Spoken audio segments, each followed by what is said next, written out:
मेरे परिवार के सदस्य लोग कहते हैं कि भजन भक्ति मत करो, यह कहाँ तक सही है। सासू माँ से कहती है कि सासू माँ, आप यह भक्ति मुझे वचन बंद करने के लिए मत कहिए, मेरे साथ आप भी गाइए। गुरुदेव आप पर कृपा करेंगे, आपके घर में धन संपत्ति बढ़ेगी, इसलिए पूजा गुरु को कीजिए। सब पूजा जहिमाई, जो जल सींच मूल तरो, शाखा पत्र आघाई। लेकिन परिवार के सभी सदस्य कहते हैं कि नहीं, आज तक दुनिया में कोई भी दुल्हन ससुराल में नाचती गाती नहीं, न डांस करती, न खंजनी बजाती, लेकिन तुम पैर में घुंघरू बांध करके नाचती हो, गाती हो, डांस करती हो, अपने इष्ट को रिझाती हो। ये हमें पसंद नहीं। जब तुम नाचती रहती हो तो देह की सुधि भूल जाती है, समाज के सभी लोग तुमको देख करके मेरी हंसी उड़ाती है। प्रिय श्रोताओं, 1 महीना तक मीरा को समझाती रही, लेकिन जाकी रही भावना जैसी, प्रभु मूरत मिली दिन तैसी। उसको परमात्मा के नाम में दीवानी थी। परिवार के सभी सदस्यों ने विचार किया, रहे न बांस न बाजे बांसुरी।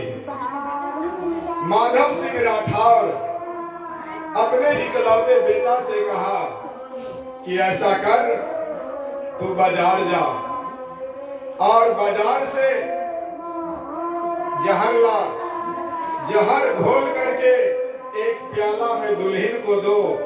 यह कह करके देना कि जिस गुरुदेव को तुम रोज भक्ति करती हो, गुरुदेव प्रसन्न होकर के तुम्हारे लिए चरणोदक भेजे हैं, इस चरणोदक को तुम पान करो, इसके बाद भजन भक्ति करना। यही हुआ।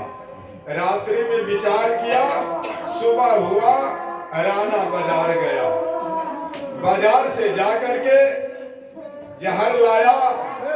जहर को, उस दुल्हन को जहर दिया जाता है यह कह करके कि यह तुम्हारे गुरुदेव का चरना अमृत है, उस चरना अमृत को तुम पियो। माँ शिक्षा दी थी बचपन में ही, ससुराल जाने से पहले माँ शिक्षा दी थी कि बेटी कुछ भी कहीं बाहर से आवे तो पहले बुजुर्गों को खिला देना। घर में कोई भी सामान बने तो पहले बुजुर्गों को खिला पिला देना। पूरे परिवार को खिलाने के बाद खुद थाली सजाना और पहले अपने गुरुदेव को आवाहन करना कि लक्ष्य कोष जो गुरु बसे, सुरत दियो पाठाई, अशब्द तुरी असवार है, पल आवे पल जाए। हे गुरुदेव, तुम ध्यान लगाना आंख मूंद करके। हे गुरुदेव, आपका दिया हुआ प्रसाद मैंने थाली में आपके लिए सजा दिया है, आप आइए और भोग लगाइए। मीरा गुरु को आवाहन करते हैं, गुरु मूरत गति चंद्रमा, सेवक नयन चकोर, अष्ट पहर निर्खत रहूं, गुरु मूरत की ओर। मीरा एक पैर पर खड़ी है और गुरु से आवाहन करते हैं, चंद्रमुखी गुरु महाराज आप आइए और आपका दिया हुआ प्रसाद थाली सजी हुई है, आप पहले ग्रहण कर ले, महाप्रसाद बना दीजिए, तब आपकी दासी मीरा अवश्य पाएगी। श्रोताओं, मीरा पहले बुजुर्गों से पूछ लेते हैं कि मेरे गुरुदेव जो चरणोदक भेजे हैं सासू माँ, इसको इसमें से एक बूंद आप भी पी लीजिए।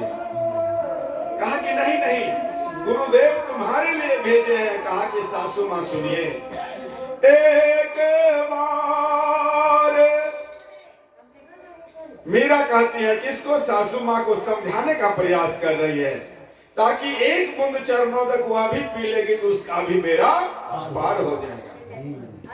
कहते माँ, रामचरितमानस में संत तुलसीदास जी ने लिखा है कि एक बार वशिष्ठ मुनि आए, जहाँ राम सुखदायक धाम सुहाए, अति आदर रघु नायक किन्हा, चरण पखारे चरणों दलिन्हा। राम सिया राम जय जय राम, राम सिया राम जय जय राम।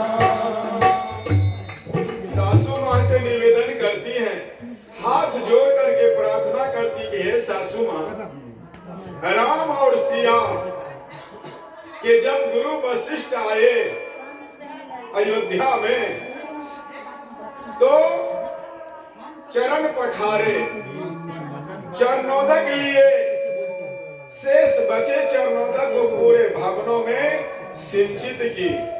एक बार वशिष्ठ मुनि आए, जहां राम सुख धाम सुहाए, अति आदर, आदर ही नहीं किया, अति विशेषण लगा हुआ है, अति आदर रघुनायक किन्हा, चरण पखार चरणोदक लिन्हा। माँ, इसमें से एक बूंद चरणोदक आप पीजिए।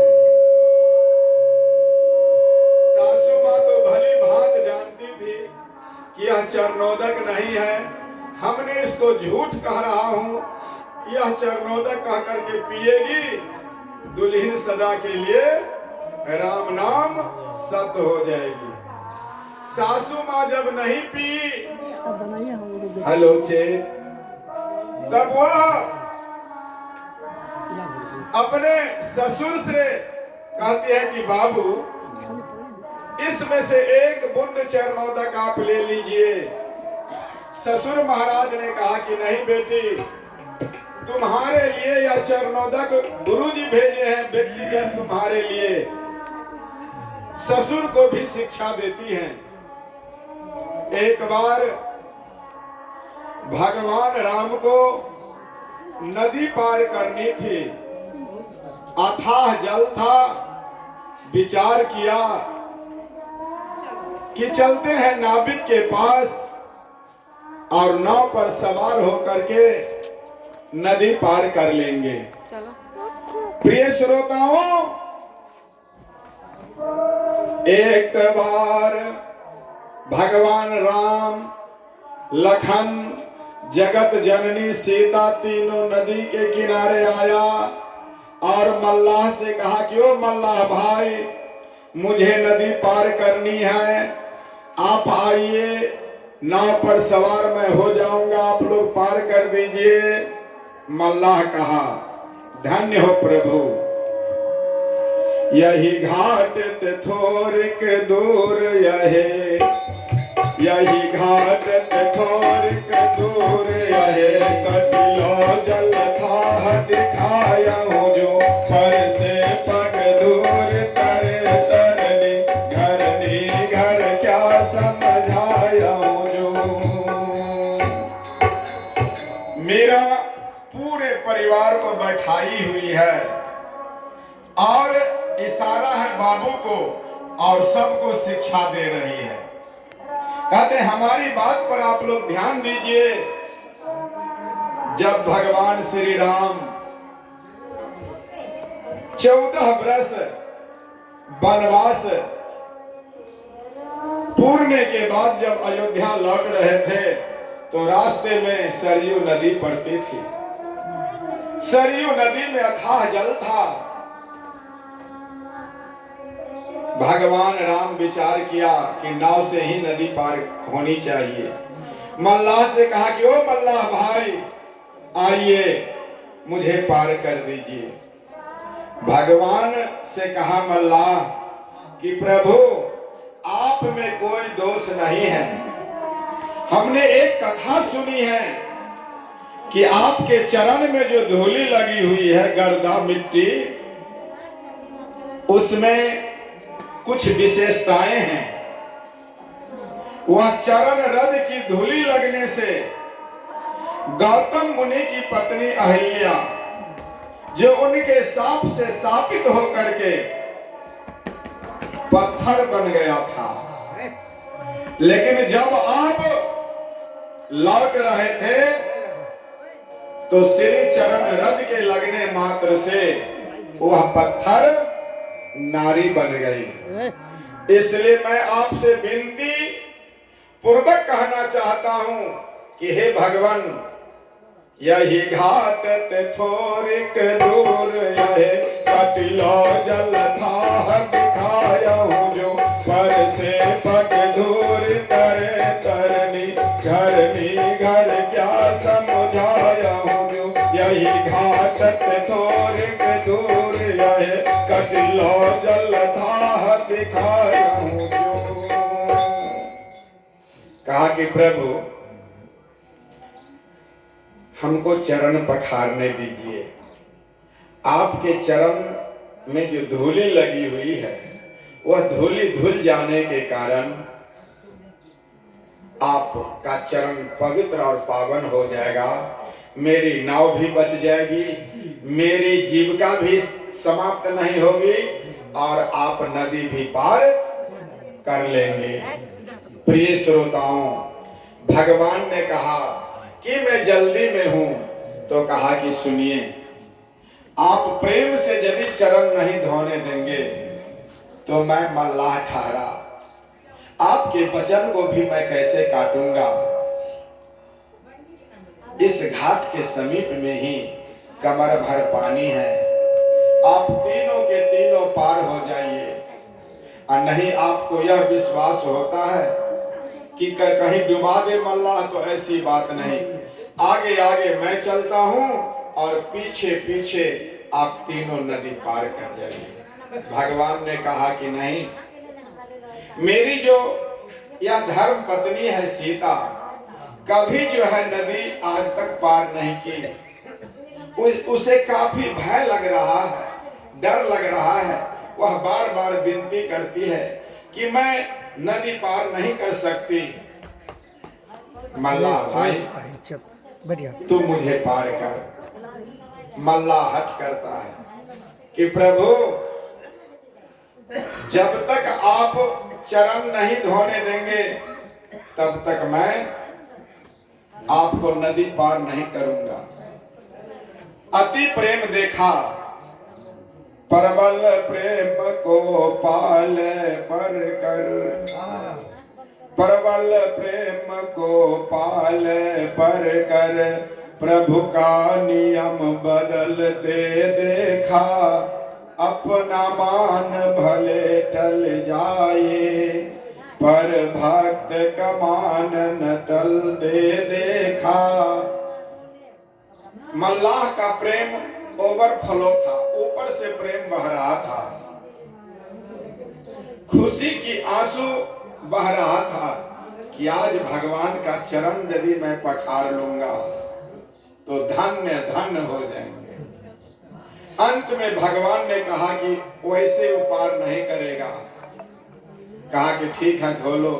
तुरंत मलाहिन को हल्ला करते कि ओ मलाहिन, मलाहिन आओ जल्दी से कठौता लेकर के। मलाहिन दौड़ती है कठौता लेकर के।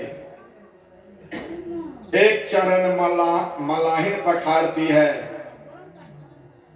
दूसरा चरण जो ही मलाहिन पखारने लगे, मल्लाह कहा ठहरो ठहरो, एक चरण तुम्हें धोने का अधिकार है, एक चरण मैं स्वयं धोऊंगा। दोनों पति पत्नी भगवान के चरण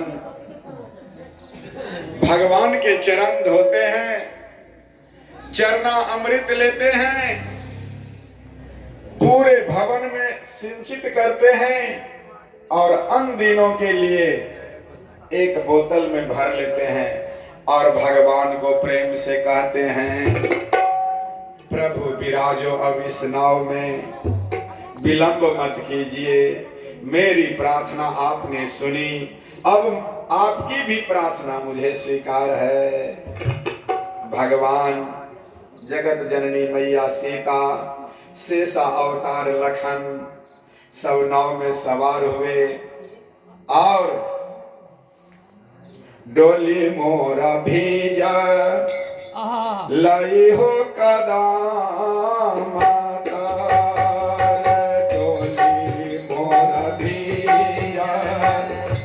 लाई हो कदा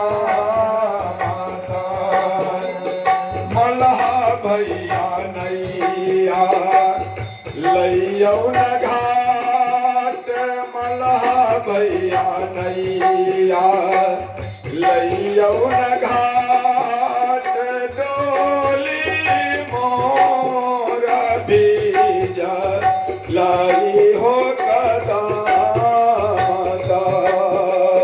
मलहा भैया नैया लैयौ न घाट मलहा भैया नैया लैयौ न घाट डोली मोरा बीजा लाई हो कदा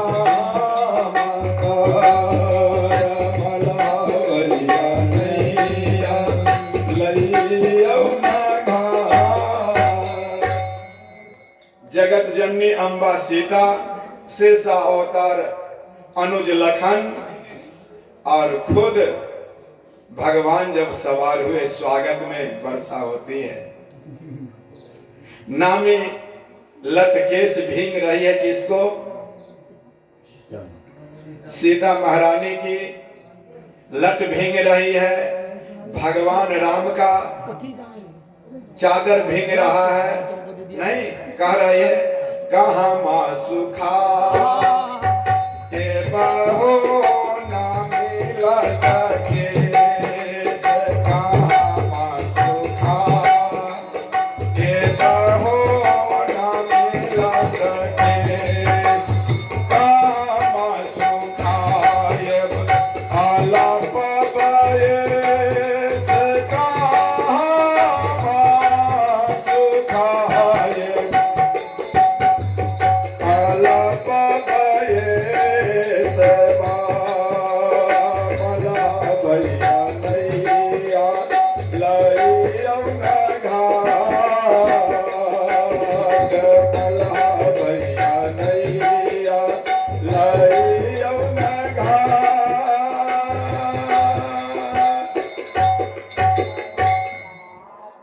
रौद सुखा नामी लटके सरौद सुखा नामी लटके